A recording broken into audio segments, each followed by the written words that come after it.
Content marketing is one of the most effective forms of marketing available today, whether you're a business owner, an entrepreneur, or a marketer. Content marketing just works. If your goal is to grow your business and get more attention and more leads and more clicks and more clients and more customers and more sales, content marketing is the answer. But the biggest problem with content marketing today is that it's overwhelming. So many different strategies and tools and tactics to try. From blogging to vlogging to social media to podcasting and pretty much everything in between. I mean, where do you even start? That's why in this episode, I'm going to help you cut through the noise and share with you some of the most important content marketing strategies and basic fundamental marketing principles that you need to know if you want your content marketing to succeed today. So let's get to it. Whether you're just getting started or whether you've got content that simply isn't delivering the results you're looking for, or maybe you even have content marketing right now that's working, but you know it could be working better, well, you're going to want to pay attention here. This is because while content marketing is one of the most effective forms of marketing available to you today, it can also be kind of confusing, and it comes with its own set of unspoken or unwritten rules that most people simply aren't aware of. And by not knowing these rules, well, their content is destined to lead a life doomed to failure. Sitting there, alone, ignored, neglected, and unheard. So let's fix that now by tackling the issue that quality content is no longer enough. If you've been in business for any length of time, then I'm sure you've heard the old saying that all you need to succeed with content marketing is to publish high quality content on a consistent basis. In fact, this is practically marketing gospel at this point, with everybody saying it all the time. Now, when most people hear this, they understand, at least on the surface, the quality part, right? I mean, it makes sense that if you want your content marketing to succeed, it's gonna probably need to be at least half decent. So we can check that box. But where most people fall short is on the consistent part. So we'll just uncheck that box. You see, the biggest problem with content marketing is that, well, it takes time and energy and effort. Plus, a lot of people have these crazy high expectations and level of perfectionism they think needs to go into creating content so that every piece has to be the next great American novel or a Hollywood blockbuster. The reality is that nothing could be further from the truth. In fact, often overly polished and overly promotional and overly fancy pieces of content, well, they can often perform worse because they look polished and they look professional, and therefore they look a little more inauthentic and a little faker? More fake? Fakest? They look fakery.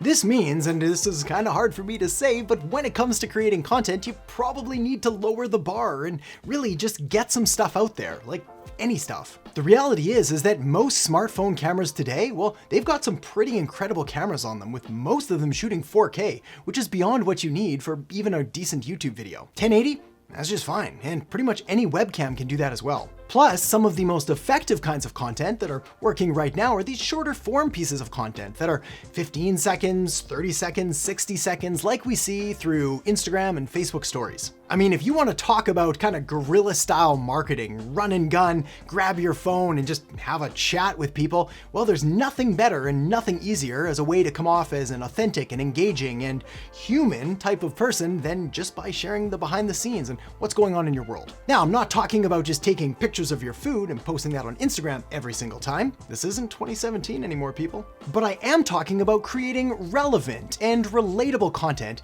that would be specific to the target market that you're seeking to serve, as well as how you, as an authority or an expert or leader in your field, well, something that would be valuable to them for you to share. Anyway, to tie up this point before we move on to the next one, the quality part, well, quality does come from quantity, so you're going to want to create more content, and this means upping your consistency game. If you're currently creating one piece of content a month, try to make it once a week. If you're doing once a week, try for 2 to 3 times a week. And if you're doing 2 to 3 times a week and having half decent success, maybe bump it up to 4, 5, 6, or even 7. Now, obviously there are going to be limitations on this. Producing, say, a YouTube video a day could be quite strenuous and exhausting, whereas shooting a couple Instagram stories takes all of about 30 seconds, so there's no excuse to not be creating more content like that. Alright, so on the topic of content creation and creating content that your audience would want to see, well, leads me to my next point, which is kind of a mistake I see happening in the content marketing world, which is where people are creating selfish content. You see, one of the biggest reasons that most content marketing fails to really hit the mark and drive home any measurable results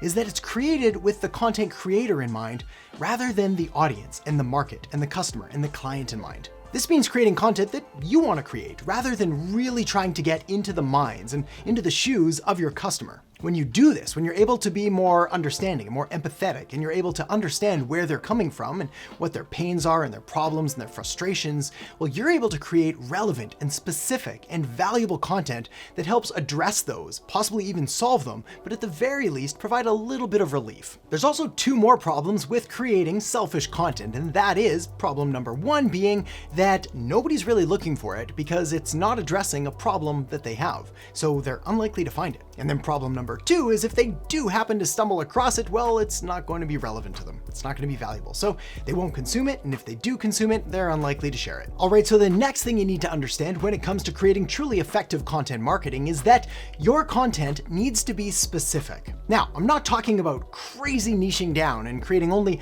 long tail keywords, which are essentially phrases or statements or series of words, sentences. Yeah, I guess that's what a series of words is. But essentially just making sure that the content you're creating is specific to a pain or a problem or an objection or a concern or something that your intended audience actually has. For a very broad, very general, and overly dramatic example, if you were to create content on how to grill the perfect steak, well, it wouldn't make any sense to do if your market was vegans. It's the same reason that pretty much all of the content on my channel right here is focused around marketing. It's not because I don't have other interests or things that I like to do, like play guitar. It's simply because that's not what I'm known for. It's not what I want to be known for. It's not what you're probably interested in, although there is a small percentage of the audience that loves guitar, in which case, rock on, buddies. Now, when it comes to creating content, going very broad and trying to go for mass appeal, well, this can work when you're looking at massive companies, billion-dollar corporations. But the problem is that these strategies, these branding approaches, they simply don't translate well when we start getting into smaller businesses. After all, unless you have a multi-million-dollar ad budget that you're happy to just spend just for fun, well, then you're gonna need to be a little more strategic and a little more specific. So on that note, let's talk about the next thing and a massive thing you want to avoid when it comes to content marketing, which is creating random acts of content. Now, full disclosure, creating random acts of content is a trap that I fell into very early in my career and took me a little longer than I'd like to admit to climb out of that hole. Essentially, the way that I used to approach my content marketing strategy was I would wait for inspiration or motivation to strike, and then I would just make stuff. Now, there are of course some good things that came with this, like, well, just making stuff. Kind of back to the whole consistency and getting started thing. But there were also some very negative parts, meaning I would spend often a large amount of time and energy crafting what I thought was a really good piece of content that turned out to be completely off base or completely irrelevant to the people I wanted to serve. Long story short, if you're creating content just because someone told you to, well, it's not the best strategy. You need to be strategic. You need to dial in who it is that you're creating content for. What are the goals of your content? How are you going to enable that content to achieve those goals? What messages are going to be baked into it? What media choices are you going to design around it? Where are you going to promote it? How are you going to promote it? All of the things that go into creating a truly effective content strategy. Now, I'm not saying you need to map all this out and design everything and make it perfect, but just take a few seconds before you create that next piece of content and make sure that it's the right piece of content for the right people, and that you're putting it in the right place. In fact, that leads me perfectly to my next point, which is to make sure that your content marketing is always aligned. Now, content alignment, or alignment in general, is really just fancy marketer talk for making sure that you're doing the right things in the right place for the right people. Your ideal customer avatar, your target market, the people that you're trying to reach, these are your right people. The content message itself, including the hook and the title and all of the content and the angles and the statements and facts and basically everything that you jam into this thing, well, these are the right things. And then where you decide to distribute or promote this content, whether you put it on your website and your blog, or you share it on social media, or you upload it as a video, or whatever it is, well, this is the media aspect of it, and this is the right place. The key here is to make sure that all of these are in alignment, and when you have the right market and message and media in alignment, you're doing the right things in the right place for the right people, well, that's when your marketing and your content specifically really starts to click. So with that said, one of the biggest questions that I get on a near daily basis is, what is the best platform for me to create content on? In other words, should I do Facebook marketing or Instagram marketing or YouTube marketing or LinkedIn marketing or whatever marketing? And the answer is possibly my least favorite answer of all time, which is, it depends. But I'm not gonna leave you hanging because it actually only really depends on two different things. You're gonna be able to answer these for yourself in just a second. The first and easily the most important question of all is what channels, what platforms, what media places are your ideal target market present and active on? For example, if you do a little bit of demographic research into your target market and you figure out that, well, most of them are on Facebook or most of them are on Instagram, well then the easy answer is to go there and ignore pretty much everything else. The reverse of that is also true. If you do some demographic research and you determine, let's say, none of your target market, or at least not a very large amount of them, are on LinkedIn, well then it doesn't matter how great the latest marketing guru says LinkedIn is. If your people aren't there, don't go there. All right, the next decision or criteria that you need to sort of figure out is what kind of content do you enjoy creating and that you're going to be able to create on a consistent basis. For example, if you absolutely hate writing, well then you may want to avoid a text-based content strategy. On the other hand, if you hate the way your voice sounds, well then obviously you're going to want to avoid audio. And if the thought of being on camera just totally terrifies you, well then clearly we're going to stay away from a video-based strategy. Now, yes, I do believe that video is probably the most powerful one for you, followed by audio and then followed by text. But of course, there are different ways around this. For example, a text-based marketing strategy.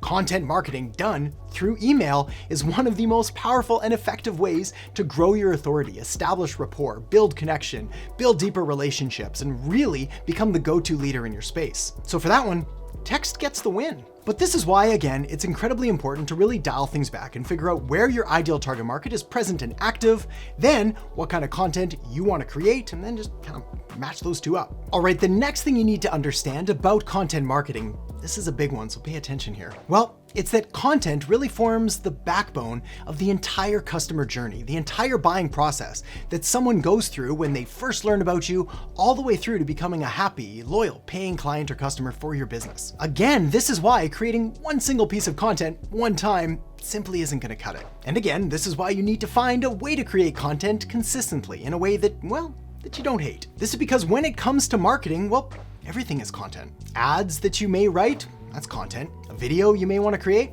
that's content. Email series that you may want to send out as part of your marketing funnel, it's content too. Basically, content is marketing and marketing is content, and marketing is communication and content is communication.